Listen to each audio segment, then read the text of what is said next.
그리스도인과 세상, 바람이 임의로 불매 내가 그 소리는 들어도 어디서 와서 어디로 가는지 알지 못하나니 성령으로 난 사람도 다 그러하니라. 요한복음 3장 8절. 이 중요한 구절, 매우 기묘하고 중대한 진술에 대한 연구를 계속해 보겠습니다.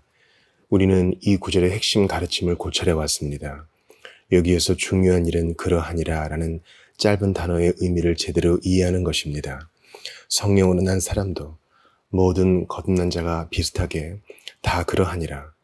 중생과 거듭남 자체는 이해하지 못해도 나타나는 결과와 영향은 알 수 있습니다. 우리는 지금 그 점을 살펴보는 중입니다.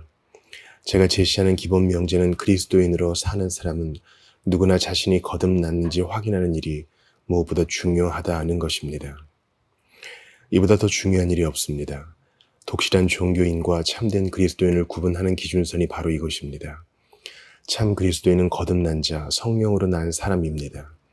하나님이 그의 영혼 안에서 능한 일을 하신 자입니다. 주님이 말씀하신 바람의 예에 따르면 우리도 그 일이 일어난 것을 알 수 있습니다. 나타나는 결과와 영향을 보고 알 수 있습니다. 지금 고찰하는 주제가 그것입니다. 우리는 하나님의 생명이 인간의 영혼에 나타나는 양상에 대해 가르치는 성경 말씀에 비추어 우리 자신을 점검해 보고 있습니다. 그중 상당수는 이미 살펴보았습니다. 우리는 사람이 거듭나면 그것이 가장 명백한 특징으로 나타난다고 했습니다. 즉시 알아볼 수 있는 삶의 가장 큰 특징이 된다고 했습니다. 그 사람의 됨됨이에 많은 영향을 끼친다고 했습니다. 하나님의 생명은 분명히 확인한 특징으로 나타나게 되어 있습니다. 또 다른 징표는 겸손해지는 것입니다. 겸손해지지 않으면 그리스도인이 될 수 없습니다. 그리스도인이 된다는 것은 자신이 아무 소망 없는 존재로 태어났다는 사실, 새로 태어나지 않는 한 고침받을 길이 없다는 사실을 깨닫는다는 뜻입니다. 이처럼 자신은 개선될 수 없다는 것, 거듭나야 한다는 것을 알기에 겸손해집니다. 그런 참된 회개가 무엇인지, 이런 세상에서 기본적으로 진지하게 산다는 것이 무엇인지 압니다. 자기 안에 새 생명이 있음을 분명히 의식합니다. 또한 거듭난 자는 자신을 보고 놀라며 경탄합니다. 어떻게 이렇게 바뀔 수가 있지? 이게 정말 내 모습이 맞나? 대체 나에게 무슨 일이 일어난 거지? 라고 묻습니다. 그리스도인이 되었는데도 자신을 보고 놀라지 않는 사람은 없습니다. 새로운 요소가 삶에 들어옵니다. 하나님의 새 생명이 삶에 들어옵니다. 그런데도 경탄하지 않을 수는 없습니다. 이미 말했듯이 비그리스도인도 그것을 알고 놀랍니다. 비그리스도인이 우리를 보고 놀라지 않는다면 어딘가 잘못된 것입니다. 우리가 하나님의 생명을 받으면 생명이 없는 사람도 그것을 알아보게 되어 있습니다. 우리와 그들 사이에 새로운 요소, 일종의 구분선이 생긴 것을 의식하게 되어 있습니다. 이것은 필연적인 결과입니다. 주님도 그렇게 말씀하셨습니다. 자신이 아버지와 아들, 어머니와 딸을 갈라놓는 검을 주러 오셨다고 했습니다. 이처럼 새 생명은 우리를 구별시키며 모든 사람이 그 사실을 인식합니다. 우리뿐 아니라 남들도 인식합니다. 또한 거듭난 자에게는 영적인 지각이 생기며 그 지각이 더욱더 커지길 바라는 열망이 생긴다는 것도 알았습니다. 마치 갓난 아기가 젖을 찾듯이 구원에 이르도록 자라기 위해 갓난 아기들같이 순전하고 신령한 젖을 사모하게 됩니다. 더 나아가 새 생명을 얻은 자는 예외 없이 필연적으로 남들도 같은 생명을 얻길 열망하게 되어 있습니다. 하나님의 새 생명을 받았는데도 자신이 알고 지내는 모든 사람, 특히 가장 가깝고 소중한 사람들이 같은 생명을 받길 열망하는 마음이 즉시 생기지 않을 수는 없습니다. 하나님의 생명이 찾아오는 것은 너무나 경이롭고 놀라운 일이기 때문에 필연적인 본능에 따라 남들을 염려하게 되어 있습니다. 그 다음 요점을 살펴봅시다. 저는 일종의 영적인 순서, 논리적인 순서에 따라 시금석을 제시하고자 애쓰고 있습니다. 그 다음으로 우리 영혼에 나타나는 새 생명의 결과는 우리 자신에게 적용해야 할 시금석은 이것입니다. 거듭난 자는 태어나서 처음으로 세상을 간파하기 시작합니다. 자신이 살고 있는 세상이 어떤 곳인지 파악하기 시작합니다. 이 또한 아주 중요한 시금석이자 독실한 종교인과 새 생명 얻은 자를 구별 짓는 특징입니다. 완벽한 실예인 니고데모 이야기로 우리 자신을 점검해 볼 수 있습니다. 이 이야기는 우리 중에서도 특히 종교적인 분위기에서 자란 이들에게 아주 유용합니다. 우리는 일상적인 사회생활의 일환으로 관례와 습관에 따라 교회에 다니면서 스스로 그리스도인이라고 생각했습니다. 그러나 사실은 그리스도인이 아니었습니다. 우리는 자신이 그리스도인이 아니었다는 사실, 독실한 종교인에 불과했다는 사실을 발견했습니다. 물론 독실한 종교인에게도 도덕성이 있습니다. 그들도 자기 잘못을 인지하고 정죄합니다. 잘못을 피하고자 노력하며 잘못된 행동이나 생각을 하면 근심합니다. 그러나 그 이상 나아가지 못합니다. 신약 성경이 세상이라고 부르는 것의 실상을 전혀 인식하지 못합니다. 거듭나지 못한 자, 단순히 선량하고 도덕적이며 독실한 종교인은 신약 성경이 말하는 세상에 대해 아무것도 알지 못합니다. 이 말의 의미를 이해하도록 도와줄 예로 특히 요한일서에서 이 문제를 다루는 부분을 읽어보겠습니다. 요한이 초대교회 그리스도인들에게 뭐라고 썼는지 보십시오. 이 세상이나 세상에 있는 것들을 사랑하지 말라. 누구든지 세상을 사랑하면 아버지의 사랑이 그 안에 있지 아니하니 이는 세상에 있는 모든 것이 육신의 정욕과 안목의 정욕과 이생의 자랑이니 다 아버지께로부터 온 것이 아니요 세상으로부터 온 것이라. 이 세상도 그 정욕도 지나가되 오직 하나님의 뜻을 행하는 자는 영원히 거하느니라. 요한일서 2장 15에서 17절. 같은 서신 5장 서두에도 세상에 대한 진술이 나옵니다. 오롯 하나님께로부터 난 자마다 세상을 이기느니라. 세상을 이기는 승리는 이것이니 우리의 믿음이니라. 제가 말하는 세상은 이런 것입니다. 거듭나지 못한 자는 세상에 대해 아무것도 알지 못합니다. 독실한 종교인은 잘못된 몇 가지 일만 알 뿐 그 이상은 알지 못합니다. 거듭나서 영적인 통찰력과 지각을 얻은 자만 성경이 말하는 세상을 인지합니다. 그렇다면 성경이 말하는 세상이란 무엇일까요? 물론 요한은 지금 물리적인 우주를 말하는 것이 아닙니다. 성경이 말하는 세상은 하나님 없이의 삶을 바라보는 인간의 시각 전체를 가리킵니다. 하나님 없는 모든 것을 가리킵니다. 거기에는 선한 것도 포함될 수 있고 독실한 것도 포함될 수 있습니다. 그런 이들이 많이 있습니다. 한 가지 차원에서는 아주 선량합니다. 그러나 하나님이 실제로 그들의 사고나 생활에 개입된 적은 한 번도 없습니다. 철저히 인간의 사고, 인간의 철학, 인간의 지각만 가지고 있을 뿐입니다. 그들은 하나님의 관점에서 보이지 않는 것과 영적인 것과 영원한 것의 관점에서 인생을 바라본 적이 한 번도 없습니다. 이것이 성경이 말하는 세상입니다. 세상은 하나님을 떠난 인간의 사고를 가리키는 말이며 하나님 없이 세상을 조직하는 방식을 가리키는 말입니다. 이처럼 세상은 매우 포괄적인 말입니다. 사람들이 악이라고 부르는 것뿐 아니라 선이라고 부르는 것도 포함된 말입니다. 세상은 극심하고 노골적이고 명백하게 악한 죄에 국한된 말이 아닙니다. 물론 그것도 포함되지만 하나님 없이 미와 예술과 상당수 자선 사업에 관심을 갖는 일, 아주 문화적인 일도 포함됩니다. 세상에는 그 모든 것이 포함됩니다. 세속성은 하나님 없이 자기 자신과 자신의 삶과 세상의 삶 전체를 생각하는 태도입니다. 더 나아가 세상의 정신, 세상의 시각, 세속성은 전적으로 마귀의 영향을 받아 생깁니다.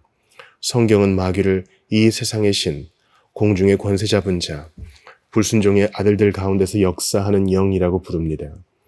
사도 바울은 에베소서에서 그는 허물과 죄로 죽었던 너희를 살리셨도다 라고 말하며 연이어 그때의 너희는 그 가운데서 행하여 이 세상 풍조를 따랐다고 부연합니다. 그렇습니다. 여기에도 같은 생각이 담겨 있습니다. 전에는 세상의 방식, 세상의 정신, 세상의 시각을 가지고 세상을 따라 행했다는 것입니다. 여기에는 악한 일뿐 아니라 선한 일도 포함됩니다. 사도의 가르침에 따르면 하나님의 지배를 받지 않고 오로지 마귀의 지배를 받는 모든 사고가 포함됩니다. 마귀는 그리스도를 떠나게만 할 수 있다면 얼마든지 사람을 선하게 만들 의향이 있습니다. 얼마나 교묘한지 광명의 천사로까지 가장합니다. 사도 바울을 보십시오. 그는 항상 선량한 사람으로 살았습니다. 도덕적이고 독실한 바리새인이자 열성적인 율법 선생으로 살았습니다. 그러나 그리스도를 미워했습니다. 자신은 하나님을 기쁘시게 한다고 생각했지만 사실은 대적했습니다. 마귀는 그렇게 되도록 우리를 부추깁니다. 이것은 가장 훌륭한 차이점입니다. 단순히 선량하고 도덕적이고 독실한 종교인은 자신이 세상과 마귀의 지배를 받고 있다는 사실을 절대 깨닫지 못합니다. 그의 정신과 시각은 세상의 것에 불과합니다. 그러나 거듭난 새 사람은 그 모든 사실에 눈을 뜹니다. 요한이 무릇 하나님께로부터 난 자마다 세상을 이기느니라 라고 말한 이유가 여기 있습니다. 우리는 태어날 때부터 세상에 압도당합니다. 세상에 태어나 세상의 가르침을 받고 세상의 전통을 물려받습니다. 온통 세상의 것뿐입니다. 그렇게 세상의 희생자가 되고 노예가 됩니다. 자유롭게 사고하지 못합니다. 마귀가 그것을 허용치 않습니다. 세상의 정신이 책과 문학을 비롯한 모든 것을 사용하여 우리를 사로잡고 압도합니다. 이처럼 우리는 사탄의 지배를 받는 노예로 살면서도 그 사실을 인식하지 못합니다. 그러나 거듭나면 눈이 뜨입니다. 우리가 거듭났는지 확인하는 가장 정교한 시금석 한 가지가 바로 이것입니다. 거듭난 자는 세상의 실상을 보기 시작합니다. 새로운 눈으로 보기 시작합니다. 제가 자주 인용하는 옛 인용문, 두 죄수에 대한 인용문이 있습니다. 두 사람이 창살 밖을 내다보았다. 한 사람은 진창을, 다른 사람은 별을 보았다. 이처럼 아름다움은 보는 이의 눈에 달려 있습니다. 거듭나면 새로운 눈과 새로운 지각이 생깁니다. 늘 보던 것을 보는데 전과 다르게 봅니다. 더 이상 남들이 보듯이 보지 않습니다. 새로운 시각, 새로운 지각으로 봅니다. 그런즉 누구든지 그리스도 안에 있으면 새로운 피조물이라. 이전 것은 지나갔으니 보라, 새 것이 되었도다. 여기에서 지나갔다는 것은 사라져 없어졌다는 뜻이 아니라 이전처럼 보지 않는다는 뜻입니다. 바로 이것입니다. 이것이 거듭났다는 절대적인 증거입니다. 하나님의 성령이 우리 안에 임하시면 이런 일이 일어납니다. 이렇게 새로운 관점이 생기지 않았다면 자신이 과연 거듭났는지 자문해 보아야 합니다. 그리스도인은 모든 것을 간파합니다. 이 말은 더 이상 겉모습에 현혹되거나 겉모습으로 판단하지 않는다는 뜻입니다. 주님도 그렇게 말씀하셨습니다. 외모로 판단하지 말고 공의롭게 판단하라. 새로운 눈이 생긴 그리스도인은 전에 굉장하게 여기던 모든 것이 허영에 불과함을 봅니다. 존 버니어는 철로 역정에서 성경이 말하는 세상과 세속성을 허영의 시장으로 묘사했습니다. 그렇습니다. 아주 아름답고 매력적으로 보여도 사실은 허영의 시장입니다. 왜 그럴까요? 하나님을 대적하기 때문입니다. 세상에는 우리에게 제공할 견고하고 실제적이며 항구적인 것이 없습니다. 겉보기에는 굉장하지만 가장 필요한 순간에 보면 사금파리에 불과함을 알게 됩니다. 세상에는 아무것도 없습니다. 전부 사라져버릴 허울이요 거칠애일 뿐입니다. 요한은 이 점도 아주 확실하고 분명하게 지적합니다. 이 세상도 그 정욕도 지나가되 세상은 지나갑니다. 세상의 전성기는 지속되지 못합니다. 옛 찬송에 나오듯이 천지 만물은 다 변하고 쇠합니다. 임종의 자리에 찾아오는 깨달음이 이것입니다. 가져갈 것이 하나도 없습니다. 전부 사라지고 없습니다. 다 일시적인 것에 불과합니다. 굉장한 것을 가진 줄 알았는데 가장 위급한 순간에 보면 사라지고 없습니다. 하나도 없습니다. 거품에 불과합니다. 아름답고 영롱하지만 거품에 불과합니다. 터지면 그만입니다. 그리스도인은 이런 세상의 실상을 보기 시작합니다. 그 결과 나타나는 다음 특징은 세상의 흥미를 잃는 것입니다. 이것이 얼마나 정교한 시금석인지 보십시오. 말로 설명하기 아주 어렵지만 이 영이 있는지 확인하면 자신이 거듭났는지 알 수 있습니다. 도덕적인 사람은 이건 잘못이야, 저것도 잘못이야 라고 합니다. 그리스도인이 아니면서도 오늘날 공동체의 삶에 수치가 되는 행동을 규탄하는 도덕적인 사람들을 여러분도 알고 있을 것입니다. 그럼에도 그들은 여전히 세상에 속해 있고 그 사실을 깨닫지 못합니다. 그들에게 세상은 아주 고상한 곳이 될 수도 있고 저속한 곳이 될 수도 있습니다. 세상의 실상을 알고 흥미를 잃는 사람은 그리스도인 뿐입니다. 단순히 세상을 객관적으로 보는 것이 아닙니다. 실제로 그들 속에 무슨 일이 일어납니다. 그래서 세상의 흥미를 잃습니다. 낙심하는 분이 없도록 조심스럽게 말씀드리겠습니다. 세상의 흥미를 잃는다는 것은 세상의 유혹을 전혀 받지 않는다는 뜻이 아닙니다. 유혹과 싸울 때도 있습니다. 제가 하고 싶은 말은 그렇다 하더라도 기본적으로는 전과 달리 세상의 흥미를 잃는다는 것입니다. 전에는 세상의 일원이었지만 이제는 세상 밖으로 나왔습니다. 물론 세상은 다시 우리 안에 들어오려 합니다. 이것은 아주 중요하고 정교한 시금석입니다. 다음과 같이 설명해 보겠습니다. 거듭난 자는 실제로 세상에 속하지 않기 위해 억지로 애쓸 필요가 없습니다. 도덕적인 사람은 늘 그렇게 애써야 합니다. 엄청난 의지력을 발휘해야 합니다. 늘 자신을 억제하고 강제해야 합니다. 그러나 그리스도인은 성향 자체가 바뀌기 때문에, 취향 자체가 바뀌기 때문에 그럴 필요가 없습니다. 새롭게 생긴 원리가 다른 방향으로 이끌고 갑니다. 세상의 실상을 간파하기에 흥미를 잃습니다. 세상을 피하려고 억지로 애쓸 필요가 없습니다. 그들은 결국 예외 없이 세상을 미워하게 됩니다. 그러면서 은혜에서 자라가기 시작합니다. 물리적인 세상을 미워하는 것이 아닙니다. 세상이 표방하는 바를 미워하는 것이며 죄를 미워하는 것입니다. 그리스도인이 아니면서 세상을 미워할 수 있는 사람은 없습니다. 오직 주를 아는 지식과 은혜에서 자라가는 그리스도인만 하나님을 대적하는 이 거대한 조직, 인간의 무리를 노예로 붙잡아 압제하고 지배하는 마귀의 조직을 미워한다는 것이 무엇인지 압니다. 윌리엄 쿠퍼가 말한 그대로입니다. 주님을 탄식하시게 한 죄, 내 가슴에서 몰아낸 죄를 미워하나이다. 이런 사람은 거듭난 자입니다. 거듭난 자는 악한 세력을 미워합니다. 모든 일에 우리와 똑같이 시험을 받으신 이로되 죄는 없으신 주님을 시험했듯이 자신을 에워싸고 시험하는 악한 세력을 미워합니다. 그 세력이 하나님을 대적하고 영혼의 유익을 가로막기에 미워합니다. 세상을 간파합니다. 그토록 놀랍고 황홀해 보이는 세상의 겉모습을 간파합니다. 그 추함을 보고 거칠애 속 누더기를 봅니다. 그토록 아름다워 보이는 사과의 썩은 알맹이를 봅니다. 세상이 기본적으로 전부 악한 것을 알고 하나님이 미워하시듯 세상을 미워합니다. 이에 덧붙여 그리스도인이 기뻐하고 자랑하는 적극적인 측면을 밝혀야겠습니다. 거듭난 자는 세상의 모든 실상을 보고 느낄 뿐 아니라 자신이 그 세상에서 건진받았다는 사실을 압니다. 이것은 놀라운 일입니다. 여전히 세상 속에 있지만 더 이상 세상에 속해 있지 않습니다. 이 또한 신약 성경이 여러 말로 표현하고 있습니다. 사도 바울이 갈라디아서 서두에서 하는 말을 보십시오. 우리 하나님 아버지와 주 예수 그리스도로부터 은혜와 평강이 있기를 원하노라. 그리스도께서 하나님 곧 우리 아버지의 뜻을 따라 이 악한 세대에서 우리를 건지시려고 우리 죄를 대속하기 위하여 자기 몸을 주셨으니 갈라디아서 1장 3, 4절.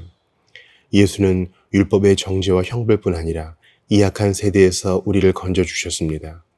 골로새서 1장의 영광스러운 진술이 이 점을 어떻게 제시하는지도 보십시오.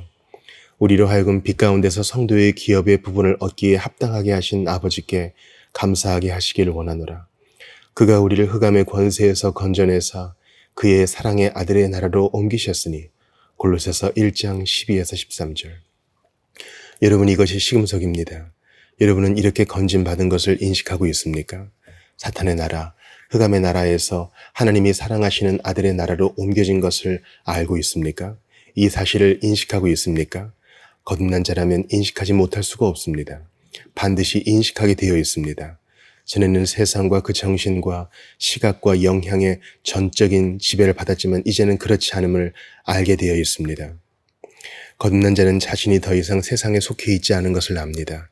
똑같은 세상 속에서 똑같은 사람들과 어울려 살지만 전과 달라진 것을 압니다. 더 이상 세상에 속해 있지 않은 것을 압니다. 그들은 세상에서 분리되었습니다. 하나님이 사랑하시는 아들의 나라로 옮겨졌습니다. 다른 나라에 소속되었습니다. 그들은 이 사실을 마음 깊은 곳 존재의 심연에서부터 압니다. 똑같은 환경에서 일하고 사업하고 전문직에 종사하지만 거기에 속해 있지 않은 것을 압니다. 전에는 속해 있었습니다. 그 자체가 자신의 인생이요 전부였습니다. 거기 붙잡혀 지배받았습니다. 그러나 이제는 아닙니다. 이제는 떨어져 나왔습니다. 완전히 벗어났습니다. 이 말 또한 거듭나서 그 영혼에 하나님의 생명이 있는 자는 세상의 전혀 매력을 느끼지 않는다는 뜻이 아님을 강조해야겠습니다. 거듭난 자도 당연히 유혹을 받습니다. 그러나 유혹과 죄는 동일한 것이 아닙니다. 유혹받는다고 다 죄를 짓는 것이 아닙니다.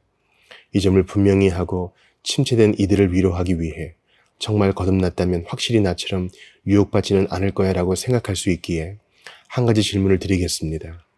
독실한 세상 사람과 타락한 그리스도인의 차이가 무엇일까요? 그리스도인도 죄를 짓고 타락할 수 있습니다. 타락한 성도, 타락한 하나님의 자녀가 분명히 있습니다. 그런 그리스도인과 제가 말하는 독실한 세상 사람의 차이는 무엇일까요? 단순히 행동의 차원에서만 보면 독실한 세상 사람이 훨씬 더 낫다는 결론에 도달할 수도 있습니다. 사람들이 종종 사용하는 논리가 그것입니다. 결국 기독교라고 나을 게 전혀 없어요. 그리스도인이 아닌데도 강직함이나 도덕성이나 정의감에서 이른바 그리스도인보다 훨씬 훌륭한 사람이 얼마나 많은데요. 당신네 그리스도인들이 오히려 나쁜 일을 하고 실패하던 걸요. 그들은 이렇게 말하며 문제를 처리했다고 생각합니다. 그러나 바로 이런 태도가 그들이 거듭남의 교리와 성령에 대해 전혀 모르고 있다는 사실, 사실상 세상조차 전혀 모르고 있다는 사실을 폭로하는 것입니다. 행동의 관점이 아니라 기본적인 관계의 관점, 기본적으로 성령이 그 안에 계시느냐 하는 관점에서 판단해야 합니다. 다음과 같이 설명해 보겠습니다. 우리가 하나님의 자녀인지 아닌지 결정짓는 기준은 우리의 행동이 아니라 우리 안에 있는 영과 생명입니다. 역사가 종종 확인해 주듯이 평민이 왕족보다 능력도 출중하고 더 훌륭한 삶을 사는 경우가 있습니다. 그렇다고 그것을 기준으로 왕족이냐 아니냐를 판단할 수는 없습니다. 왕족이냐 아니냐는 혈통과 태생에 달린 문제입니다. 독실한 세상 사람과 타락하고 실패한 성도 간의 중대한 구분점도 이것입니다. 겉보기에는 성도가 더 형편없을 수 있습니다. 그러나 그것은 시금석이 되지 못합니다. 시금석은 안에 있습니다. 안에 어떤 영이 있느냐 하는 데 있습니다. 그러므로 다음과 같이 설명해 보겠습니다. 성도는 타락할 때 항상 비참함을 느낍니다. 모순처럼 들리지만 사실입니다. 경험으로 확인되는 사실입니다. 성도도 죄를 지을 수 있습니다. 그러나 죄를 지으면 비참함을 느낍니다. 항상 그 속에 비참한 마음이 있습니다. 그 마음을 도저히 떨쳐내지 못합니다. 성도는 자신이 잘못한 것을 압니다. 그 옛날 탕자가 그랬듯이 무언가 마음속에서 계속 아버지와 아버지 집에 죄를 지었다고 속삭입니다. 이처럼 성도는 타락할 때 항상 비참함을 느낍니다. 여기에서 제가 강조하고 싶은 전적인 요점은 이것입니다. 성도는 죄를 지을 때 자신이 율법이 아닌 사랑을 거스른 것을 압니다. 선량하고 독실했던 종교인 니고데모를 생각해 보십시오. 종교인은 잘못을 범할 때 율법을 어긴 것 때문에 근심합니다. 자기 위신을 잃은 것, 자기 규범을 지키지 못한 것 때문에 근심합니다. 이처럼 항상 법적인 차원에서 생각합니다. 법적으로 악한 일, 잘못된 일을 했다고 생각합니다. 그 한계에서 벗어나지 못합니다. 그러나 자녀의 특징은 자신의 비행이 단순히 아버지가 그만 짓을 한 것 그 이상임을 항상 안다는 데 있습니다. 단순히 율법을 거스른 것이 아닙니다. 사랑을 거스른 것입니다. 그래서 가슴이 무너집니다. 스스로 비열한 인간이라고 생각합니다. 자신은 사랑을 모욕했습니다. 이처럼 자녀에게 죄는 기계적으로 법을 어기는 문제가 아니라 관계를 깨뜨리는 문제입니다. 또한 거듭난 자는 단순히 이 사실을 알고 느끼는데 그치지 않습니다. 이것이 후회와 회개의 차이점입니다. 선량하고 도덕적이고 독실한 종교인은 죄를 짓고 후회하지만 회개는 할 줄 모릅니다. 회개에는 감정이 수반됩니다. 죄를 미워하는 마음이 수반됩니다. 성도는 자신이 사랑하는 분, 자신을 낳아주시고 자신에게 생명을 주신 분께 상처를 입힌 것을 압니다. 그래서 가슴이 아프고 슬프고 무너집니다. 이것이 회개입니다. 오직 거듭난 성도만 이런 회개가 무엇인지 압니다. 거듭나면 기존의 세상과 맺었던 관계가 완전히 바뀝니다. 속에서부터 바뀝니다. 원리부터 바뀝니다. 물론 행동의 영역과 구체적인 영역의 그 변화가 나타나기까지는 시간이 걸릴 수 있습니다. 그러나 중요한 점은 자신이 더 이상 세상에 속해 있지 않음을 인식한다는 것입니다. 자신이 세상에서 벗어났음을 안다는 것입니다. 세상 속에 살지만 세상의 일원이 아님을 안다는 것입니다. 이것이 핵심적인 구분점입니다. 한 단계 더 나아가 그 다음 시금석을 살펴보겠습니다. 거듭난 자는 세상을 미워할 뿐 아니라 자기 자신과 세상의 삶도 미워합니다. 이 또한 아주 중요한 시금석이자 오해의 소지가 있기에 신중히 다루어야 할 시금석입니다. 종종 이 시금석을 오해하여 수도사나 은자가 된 사람들이 과거에 있었습니다. 일종의 거짓 금욕주의나 이른바 육체를 죽이는 일에 빠진 자들도 있었습니다. 그러나 사실은 그것은 성경의 가르침과 무관합니다. 성경은 오히려 그런 일을 정죄합니다. 복되신 주님이 친히 하신 말씀을 들어보십시오. 자기의 생명을 사랑하는 자는 잃어버릴 것이요 이 세상에서 자기의 생명을 미워하는 자는 영생하도록 보존하리라. 제가 말하는 바가 바로 이것입니다. 여기에서 자기의 생명을 사랑한다는 말은 세상의 인생관, 세상의 삶을 사랑한다는 뜻입니다. 그런 사람은 오히려 생명을 잃어버립니다. 물론 이것은 거듭나지 못한 모든 사람의 비극입니다. 그들은 그리스도를 거부하고 세상의 삶을 붙잡으면서 남는 거래를 했다고 생각합니다. 그러나 머지않아 자신이 모든 것을 잃어버렸다는 사실, 결국 하나도 남지 않았다는 사실을 발견합니다. 사람이 만일 온 천하를 얻고도 제 목숨을 잃으면 무엇이 유익하리요? 사람이 무엇을 주고 제 목숨과 바꾸겠느냐? 그들은 자신들이 누리고 있다고 착각했던 목숨을 잃고 빈손이 될 것입니다. 반면에 이 세상에서 자기의 생명을 미워하는 자는 영생하도록 보존될 것입니다. 이것이 자아를 미워하고 세상의 삶을 미워한다는 말의 의미입니다. 바울이 쓴 로마서 7장에도 같은 논리가 나옵니다. 거듭난 자는 어느 때든 로마서 7장의 경험을 거치게 되어 있습니다. 이것은 굉장한 분석이자 바울 자신의 자전적 기록입니다. 그런즉 선한 것이 내게 사망이 되었느냐? 그럴 수 없느니라. 오직 죄가 죄로 드러나기 위하여 선한 그것으로 말미암아 나를 죽게 만들었으니 이는 계명으로 말미암아 죄로 심히 죄되게 하려 함이라. 우리가 율법은 신령한 줄 알거니와 나는 육신에 속하여 죄 아래에 팔렸도다. 내가 행하는 것을 내가 알지 못하노니 곧 내가 원하는 것은 행하지 아니하고 도리어 미워하는 것을 행함이라. 만일 내가 원하지 아니하는 그것을 행하면 내가 이로써 율법이 선한 것을 시인하노니. 사도는 연이어 말합니다. 이제는 그것을 행하는 자가 내가 아니요 내 속에 거하는 죄니라. 내 속 곧 내 육신에 선한 것이 거하지 아니하는 줄을 아노니 원함은 내게 있으나 선을 행하는 것은 없노라. 내가 원하는 바 선은 행하지 아니하고 도리어 원하지 아니하는 바 악을 행하는도다. 내 속사람으로는 하나님의 법을 즐거워하되 내 지체 속에서 한 다른 법이 내 마음의 법과 싸워 내 지체 속에 있는 죄의 법으로 나를 사로잡는 것을 보는도다. 오호라 나는 곤고한 사람이로다. 이 사망의 몸에서 누가 나를 건져내랴. 제가 말하는 바가 바로 이것입니다. 거듭난 자는 자기 실상을 봅니다. 결국 자기의 본질을 알고 미워합니다.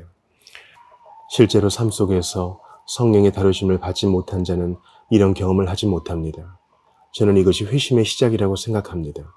정신이 밝아져 율법을 깨달은 자는 필연적으로 이런 경험을 하게 됩니다. 자신이 계속 죄를 지을 수 있다는 사실에 경악한다는 의미에서 신앙생활을 해나갈수록 이 경험을 하게 됩니다. 그는 자기 속에 죄를 원하는 마음이 있다는 사실에 더더욱 경악합니다. 그러나 그것이 현실임을 압니다. 다시 말해서 옛 본성이 여전히 속에 남아있음을 인식하는 것입니다. 더 이상 옛사람은 아니지만 옛 본성은 남아있습니다. 이처럼 옛 본성의 존재를 느끼고 그 본성이 내 속에 있는 것을 느끼지만 저는 이 또한 경이롭고 놀라운 일이라고 생각합니다. 그렇다고 그것이 진짜 내 속성은 아닙니다. 나는 내 안에 새 생명이 있음을 압니다. 그 새 생명이 진짜 나입니다. 그 새 생명, 새 사람, 새 존재가 진짜 나입니다. 다른 존재, 나를 끌어당기는 힘, 그래서 여전히 유혹에 반응하게 만들고 때로 넘어지게 만드는 힘을 의식하지만 반복하건대 그것이 더 이상 내 속성은 아니라는 이상한 느낌을 받습니다. 죄가 성가시고 골치 아프게 느껴진 적이 있습니까? 제가 볼 때 사도가 로마서 6장 14절에서 가르치는 바가 이것입니다. 죄가 너희를 주장하지 못하리니 이는 너희가 법 아래에 있지 아니하고 은혜 아래에 있음이라. 거듭난 자에게는 일종의 거룩한 초조함이 있습니다. 중생에서 새 생명을 얻은 자만 그 느낌이 어떤 것인지 압니다. 이것은 하나님의 사람들에게만 고유하게 나타나는 특징입니다. 그들에게는 과거의 자신감이 없습니다. 중생치 못한 종교인의 자신감, 선량하고 독실하고 도덕적이며 늘 자신에게 만족하는 종교인의 자신감이 없습니다. 사도 바울이 되기 전 다수의 사울은 자신에게 크게 만족하던 사람이었습니다. 독실한 종교인은 항상 자신에게 만족합니다. 독실치 못한 자들이 그렇게 많은데 자신은 독실하다는 것입니다. 남들은 교회 가지 않는데 자신은 간다는 것입니다. 훌륭하다는 것입니다. 그러나 거듭나면 그런 태도와 영혼이 작별하게 됩니다. 내가 나된 것은 하나님의 은혜로 된 것이라는 사도 바울의 말이 참으로 사실임을 알고 그렇게 고백하게 됩니다. 하나님의 은혜가 없었다면 지금 같은 모습이 되지 못했을 것입니다. 지금처럼 새로운 시각과 감정을 얻지 못했을 것이며 세상을 간파하지 못했을 것입니다. 이렇게 달라지고 옮겨지는 일에 대해 몰랐을 것입니다.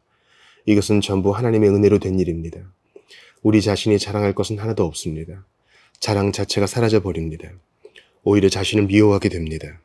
말하자면 이 세상에서 자기의 생명을 미워하게 됩니다. 옛 본성은 계속 그 생명을 상기시킵니다. 하나님의 은혜가 없었다면 지금까지 남아있었을 예전의 모습을 상기시키며 나를 끌어내 새 생명을 주시고 다른 사람으로 만들어주신 은혜의 행동을 상기시킵니다. 내가 나된 것은 하나님의 은혜로 된 것이니. 거듭난 자는 다음과 같이 말합니다. 저는 이것이 거듭난 자의 또 다른 시금석이라고 생각합니다. 가장 감미로운 기분조차 믿지 않고 오직 예수의 이름에만 기대노라. 다시 말해서 거듭난 그리스도인, 거듭난 성도는 자기 감정조차 신뢰할 수 없음을 압니다. 감정은 아주 기만적이라는 것, 마귀는 감정까지 위조해낼 만큼 교묘하다는 것을 압니다. 그래서 가장 감미로운 기분조차 믿지 않고 오직 예수의 이름에만 기댑니다. 굳건한 반석, 그리스도 위에 서리라. 다른 땅은 다 위태한 모래밭이니. 에드워드 모트. 모든 것은 빼앗기게 되어 있습니다. 전에 의지하거나 자랑하던 모든 것은 사라지게 되어 있습니다. 유일하게 굳건한 토대이신 예수 그리스도만 남습니다. 같은 경험을 한 스위스의 성도 라바토가 노래한 그대로입니다. 나는 아무것도 아니요 주가 전부이심을 날마다 배우리이다. 그리스도인은 이렇게 말하는 사람입니다. 오 예수 그리스도여, 내 안에서 점점 더 커지사 다른 것은 다 물러가게 하소서. 이것이 그리스도인의 마음에 있는 열망입니다. 그는 자기 속에 있는 감정이 자신감과 자랑과 자기 의를 심어주는 것을 알기에 미워합니다. 감정이 얼마나 기만적이고 잘 속이는 것인지 압니다. 예레미야의 말처럼 만물보다 거짓되고 심히 부패한 것임을 압니다. 자기 밖에 있는 세상뿐 아니라 자기 안에 있는 세상, 악한 원리, 마음과 정신과 혼과 영에 들어와 있는 세상을 보고 미워합니다. 나는 아무것도 아니요 주가 전부이심을 날마다 배우리이다. 사랑하는 여러분, 이것이 시금석입니다. 거듭났는가? 라는 중대한 질문보다 더 중요한 질문이 있습니까? 사람이 거듭나지 아니하면 하나님의 나라를 볼 수 없느니라. 사람이 물과 성령으로 나지 아니하면 하나님의 나라에 들어갈 수 없느니라. 하나님의 성령이 여러분 안에서 이 능한 일을 하셨습니까? 여러분을 새롭게 창조해 주셨습니까? 그 영향과 결과가 나타나고 있습니까? 성령으로 난 사람도 다 그러하니라. 자신을 살펴보십시오.